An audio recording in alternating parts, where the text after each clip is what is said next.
on s'intéresse aux installations septiques, c'est que nos eaux usées, donc les eaux qu'on génère là, dans nos maisons, dans nos chalets, ils peuvent contenir plusieurs éléments indésirables. Il y a des matières en suspension qui peuvent se transmettre dans l'eau si tout n'est pas conforme. On a des micro-organismes, là, des bactéries qu'on peut appeler qui peuvent aussi causer des maladies. On a des déchets organiques qu'on ne voudrait pas qui se ramassent aussi dans notre lac. Des éléments nutritifs, donc qui vont encourager le vieillissement d'un lac, par exemple. Et des produits chimiques aussi on veut qu'ils soient vraiment maintenus dans nos installations septiques. Donc, en fait, qu'est-ce que le Q2R22? Donc, le Q2R22, c'est le règlement sur l'évacuation et le traitement des eaux usées des résidences isolées. En fait, en 81, le gouvernement du Québec a déclaré que les installations septiques étaient déficientes, qui sont une source de contamination potentielle. Donc, il y avait des eaux à risque. On a beaucoup entendu parler des lacs et des cours d'eau au niveau des cyanobactéries, des algues bleu-vert, donc l'eutrophisation des lacs. Aussi au niveau des eaux souterraines et des eaux de surface, donc les puits et les sources d'eau qui servent à l'alimentation en eau, qui pourraient être contaminées notamment par le E. coli au niveau de la contamination bactérienne, au niveau des fosses septiques. Le but du règlement, c'était évidemment de protéger la santé de tous, d'améliorer l'environnement et de prévenir la dégradation de l'environnement en tant que tel. Le champ d'application du règlement Q2R22. Il y a plusieurs champs d'application. En fait, au niveau du système, ça permet de déterminer le système que l'on peut installer sur le terrain, en fait. Donc, c'est quoi les méthodes pour déterminer ça? Les distances séparatrices, par exemple, au niveau de la fosse septique et d'un puits d'eau, en fait, pour pas qu'il y ait de contamination, par exemple. Des technologies qui sont disponibles pour être installées sur les terrains des gens. Donc, par exemple, les EcoFlow, les Bioness, des choses plus complexes. Ça permet de déterminer les plans, qui peut les faire. Donc, vraiment, est-ce que c'est monsieur, madame, tout le monde? Est-ce que c'est un ingénieur, un technologue ou une personne compétente dans le domaine? Et aussi, afin de réglementer les vidanges des fosses, donc vraiment avoir un contrôle. Par exemple, aux 2 ans, c'est les résidences permanentes qui sont vidangées et aux 4 ans, les chalets, donc les résidences secondaires. Le Q2R22, en fait, c'est un chapitre de la loi sur la qualité de l'environnement. Donc, c'est vraiment dans le but de protéger l'environnement, comme j'ai dit tantôt, que ça a été créé. Autre fin important à noter, vous êtes dans l'obligation de vidanger vos fosses septiques et ça s'applique à tous, peu importe où on est au Québec. Puis, la durée de vie optimale d'un système d'environ 30 ans. On parle de 30 ans, c'est général, c'est plus ou moins, selon l'état du système et plein de facteurs en cause, mais on peut parler qu'après 30 ans, c'est le temps de commencer à regarder puis d'évaluer s'il y a des problématiques ou quoi que ce soit avec une personne compétente, dont un technologue ou un ingénieur. Donc, c'est quoi les responsabilités des municipalités dans tout ça? Donc, c'est tout d'abord d'appliquer le règlement, donc s'assurer du respect des conditions d'exploitation en émettant les permis. Donc, eux, en fait, ils vont regarder le plan que le technologue ou l'ingénieur va avoir créé pour vous, pour votre terrain, et ils vont valider que ça concorde avec ce qui est dans la réglementation du CLIDER afin que tout soit conforme pour émettre le permis.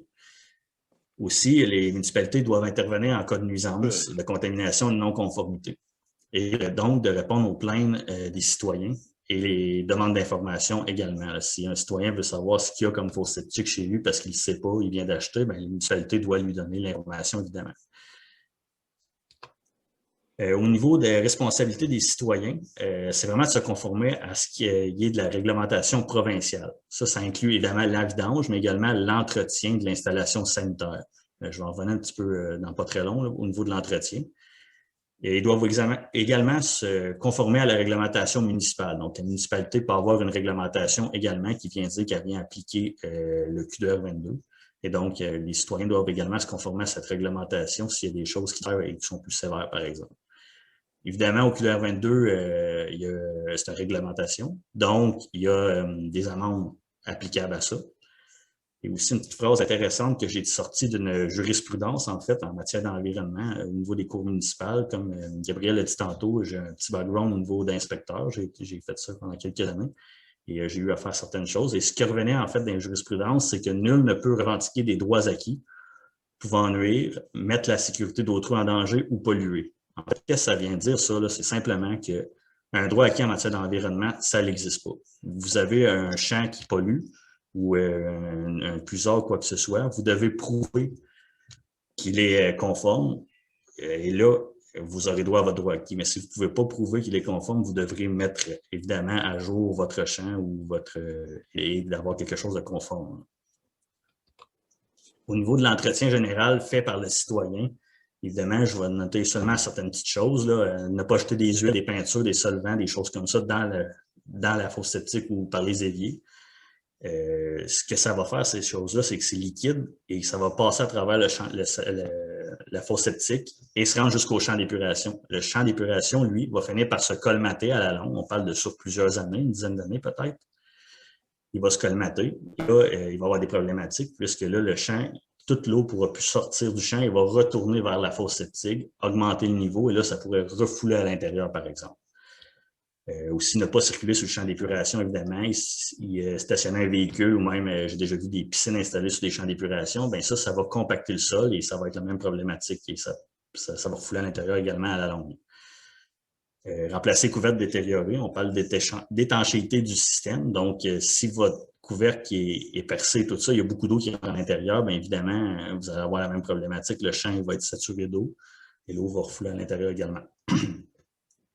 À gauche, en bas à gauche, on voit un pré-filtre, en fait. Les systèmes plus récents, ils ont ça à l'intérieur. En fait, ça permet de rester les matières solides dans la fosse septique et empêcher les matières de solides vers le champ d'épuration. Dans le fond, ça, il faut que ça soit nettoyé au moins 2 fois par année. D'habitude, on commande au printemps et à l'automne afin d'assurer le bon fonctionnement du système. Donc, simplement, vous le retirez, vous prenez le tuyau d'arrosage, vous l'arrosez, vous enlevez toutes les particules collées. Et ça va vous garantir là, justement que votre champ d'épuration ne devrait pas avoir de problème avant longtemps. Il y a aussi des systèmes secondaires avancés. On parle de Bioness EcoFlow. Les systèmes plus compliqués, on voit souvent ça sur le bord des cours d'eau ou des lacs. Il faut également procéder à l'entretien au niveau de la compagnie. C'est environ 120 $ par année là, qu'ils recommandent, puis c'est obligatoire au niveau du Q2R22. C'est dans la réglementation, puis ça doit être appliqué.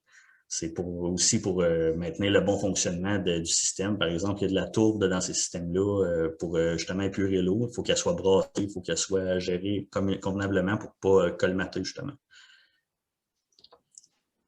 Donc, au niveau de la réglementation, des points importants à retenir, c'est vraiment que le Q2R22, il y a encore de traitement puis l'évacuation des eaux usées des résidences isolées. Il contrôle les fréquences des vidanges et impose des amendes si nécessaire.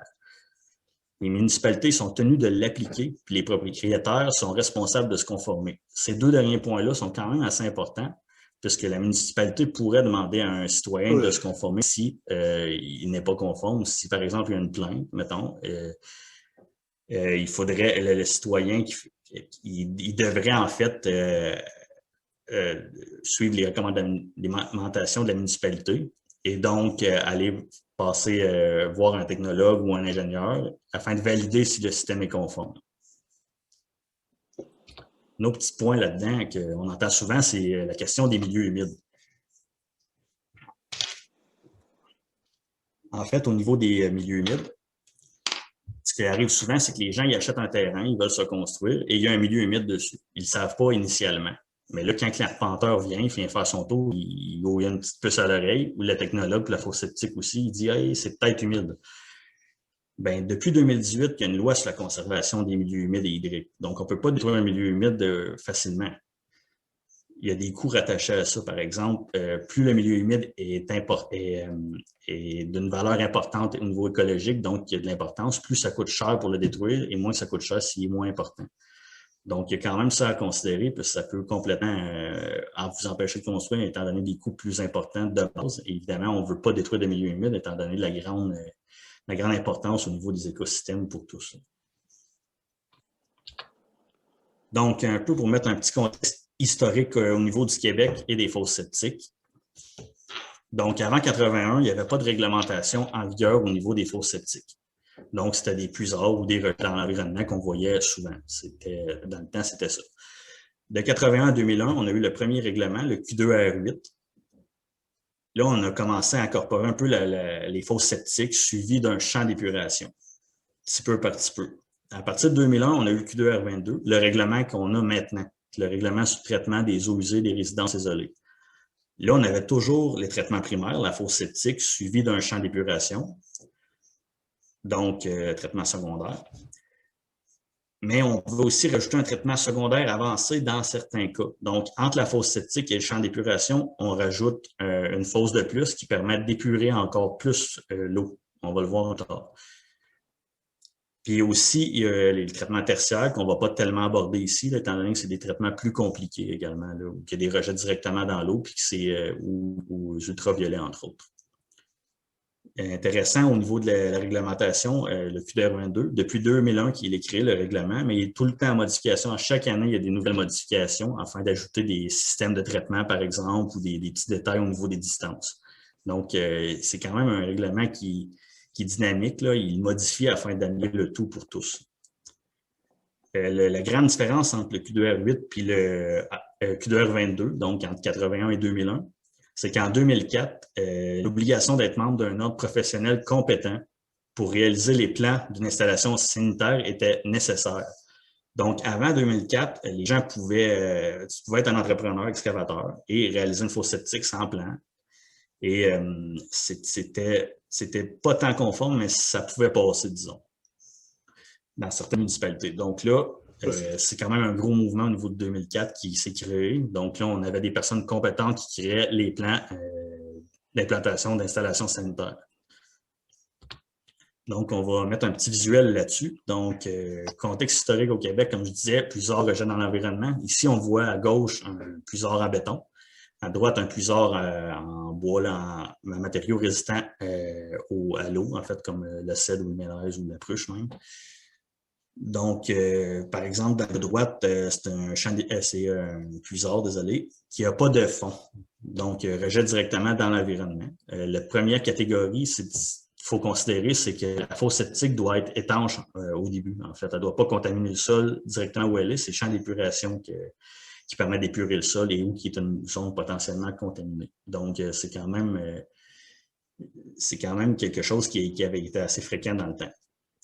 Donc ici, je vais vous présenter un peu c'est quoi les champs d'épuration conventionnels et plus avancés. Ici, on va commencer par les conventionnels. En rouge, on voit la fosse septique, qui est le système primaire, donc, et qui est suivi par la suite d'un champ d'épuration. Il y a plusieurs types d'éléments épurateurs et champs d'épuration. Je ne vais pas dans les détails, mais souvent, ça ressemble à ce que j'ai entouré en orange ici, là. Donc, le trajet de l'eau, en fait, à part de la maison, ça s'en va vers le traitement primaire, le système étanche, donc la fosse septique. Il y a deux couverts. Le premier couvert, le plus près de la maison, c'est là que les solides restent. En fait, les solides vont décanter, vont aller vers le fond, et les liquides vont aller dans le deuxième couvercle, le deuxième compartiment, qui est liquide. De là, par gravité ou avec une pompe, ça va se diriger vers un champ d'épuration, qui est en jaune. Ça, c'est les traitements secondaires conventionnels. Donc, il y a aussi les traitements secondaires avancés. Donc, aussi, on commence avec la fosse, on ajoute un autre système étanche pour le traitement et on ajoute un champ de polissage. Somme toute, le champ de polissage, c'est un champ d'épuration, mais plus petit. En fait, les traitements secondaires avancés, comme je disais tantôt, c'est pour des sols qui sont plus, par exemple, argileux, donc il y a une meilleure rétention d'eau. Donc, on veut épurer l'eau qui est contaminée avant de l'envoyer dans le champ, puisque ce n'est pas assez sableux pour s'épurer par elle-même. Donc, l'eau, elle passe de la maison, elle s'en va vers la fosse septique en rouge. Le solide reste dans le compartiment de gauche. Le compartiment de droite est liquide et quand jusque-là, on s'en va dedans le traitement secondaire avancé, qui est en fait, somme toute, une autre fosse, mais remplie, par exemple, de paillis de coco ou de la tourbe de sphinx, qui va permettre d'épurer les eaux usées contaminées avant de les envoyer vers le champ de polissage, qui est un champ d'épuration plus petit. Donc, ça va permettre justement l'épuration des eaux et donc, il ne devrait pas avoir de problème de ce côté-là, étant donné l'argile ou le sol plus argileux, par exemple. Donc, c'est quand qu'il est nécessaire de contacter un technologue ou ingénieur? Bon, bien, premièrement, l'achat d'un terrain et la construction d'une maison. l'achat d'une maison, l'ajout de chambre d'accoucher, le remplacement ou la modification au système pour le mettre conforme. Bref, aussitôt que vous devez modifier quoi que ce soit à l'installation sanitaire ou la concevoir, la créer, vous devez faire affaire avec un technologue ou un ingénieur compétent dans le domaine. De toute façon, lors de l'achat d'un terrain puis la construction de maison, l'inspecteur municipal va évidemment vous dire que ça vous prend un permis pour la construction d'une installation sanitaire, puis il va vous demander d'avoir tous les plans en main pour pouvoir construire votre maison et habiter dedans par la suite. Là. Vous ne pourrez pas avoir une maison sans installation sanitaire maintenant, c'est plus possible. Donc, ça, c'est ça de ce côté-là. Pour la procédure pour l'installation d'une fosse septique, on a 4 étapes bien simples, je n'irai pas trop dans les détails, mais première chose à faire, mandater un consultant professionnel et rigoureux. Ça, c'est l'étape la plus importante. Il faut que soit que ce soit un ingénieur qui fait ça, des installations de fosses septiques, ou soit un technologue dans le domaine des installations sanitaires, puis qui est membre de l'Ordre des technologues également. Si vous voulez garantir que tout va être fait conformément au plan, puis comme je l'ai dit tantôt, il y a des mises à jour à toutes les années, donc il faut vraiment que vous soyez certain de ça. Il y a le site de l'OTPQ, de l'Ordre des technologues du Québec. Là, vous pouvez marquer le nom du technologue quand vous voulez construire l'installation, celui qui fait vos plans. Puis vous pouvez aller voir s'il est toujours membre de l'Ordre. Vous pouvez confirmer ça. Par la suite, le technologue ou l'ingénieur va faire une visite terrain. Lui, il va faire un sondage du sol, donc il va prendre un échantillon de sol qu'il va envoyer en laboratoire pour analyse. De là, avec ça, il va pouvoir réaliser des plans, puis vous demandez de choisir votre système selon ce qui est possible de choisir, en fait. Donc, si au niveau des tests de sol en laboratoire, ça vous dit que le sol est très perméable, donc assez sableux, vous allez pouvoir aller vous allez pouvoir aller surtout vers des systèmes secondaires conventionnels, donc champ suivi fosse suivi d'un champ d'épuration, désolé. Donc, si par exemple le terrain est très imperméable, donc argileux, bien là, il va falloir absolument que vous alliez vers des systèmes secondaires avancés tels les Bioness ou les EcoFlow. Vous n'aurez pas le choix dans ces cas-là. Par la suite, avec ça en main, vous pouvez aller faire la demande de permis à la municipalité et faire des demandes de soumission aux différents entrepreneurs dans le domaine. Faites certain de toujours faire les soumissions, en fait, avec des entrepreneurs qualifiés pour faire des installations sanitaires, évidemment, parce que c'est pas nécessairement que l'entrepreneur en excavation, il a fait ça, par exemple, des EcoFlow ou des Bioness. Il faut quand même qu'il soit accrédité pour faire ça, afin que tout soit conforme, justement. Il y a même, au niveau de la réalisation des travaux, des municipalités qui demandent une attestation de conformité des installations sanitaires. Donc, ça consiste à ce que le technologue, il va sur place avant que l'excavateur enterre tout ça pour confirmer qu'il a tout fait ça comme il faut, il y a les bonnes pentes et tout. Donc là, on a vraiment vu ce qui était plus du Q2R22 au niveau de la réglementation. C'est quoi au niveau des responsabilités des municipalités et des citoyens. On a vu c'était quoi à peu près une fosse septique, comment l'eau circulait. C'était quoi les types qu'on avait avant, donc plus tard, fosse septique, champ d'épuration et secondaire avancé avec un système étanche de plus. On a vu quand contacter un technologue ou un ingénieur. Puis les procédures pour l'installation d'une fosse septique par le citoyen en 4 étapes, c'est ce qu'on vient de faire. Donc, ce qui me resterait, ce serait les pistes de solutions pour les mises aux normes des installations sanitaires.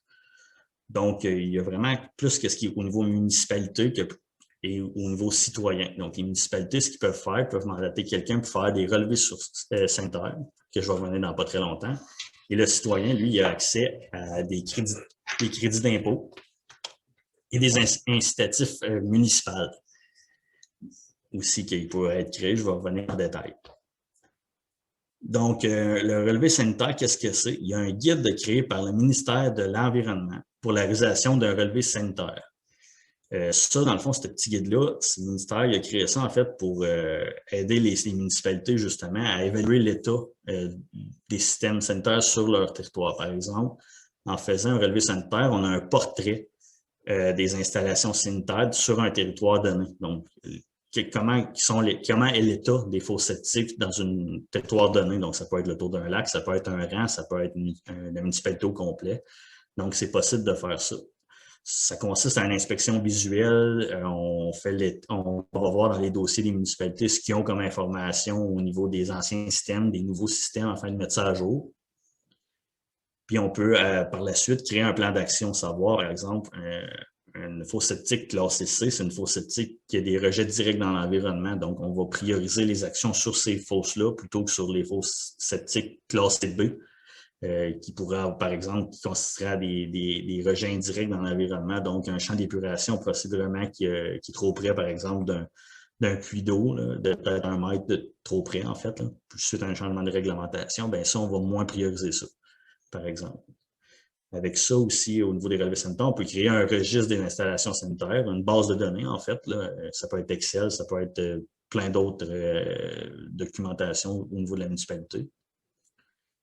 Et créer des fiches d'information uniques pour chaque propriétaire. Donc, la municipalité pourrait avoir une fiche par propriétaire, savoir exactement ce qui se passe chez eux et pouvoir mettre à jour parce que quelqu'un pourrait être classé C une année, puis là, il y a une année tout d'un coup, puis là, il y a des odeurs, puis là, il faut aller voir. Puis là, peut-être qu'il est rendu classé C, il était B, il est classé C maintenant. Là. On ne sait pas. Fait que là, ça nous permet d'avoir des pistes, justement.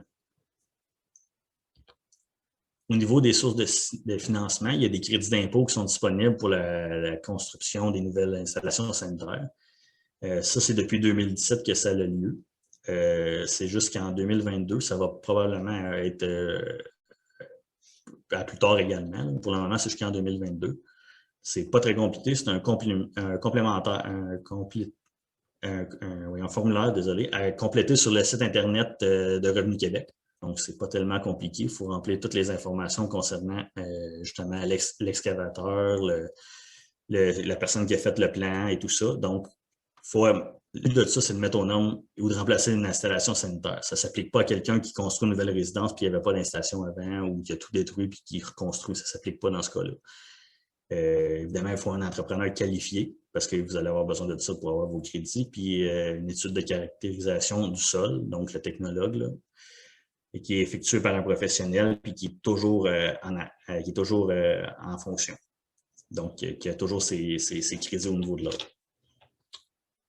Aussi, les incitatifs municipaux. Il y a plusieurs municipalités qui ont fait ça, en fait. Là, c'est des programmes d'aide pour la mise aux normes des installations septiques. Il y a plusieurs modèles, il y a plusieurs façons de faire. Ça dépend de chacune des municipalités s'ils veulent le faire, comment elles veulent le faire.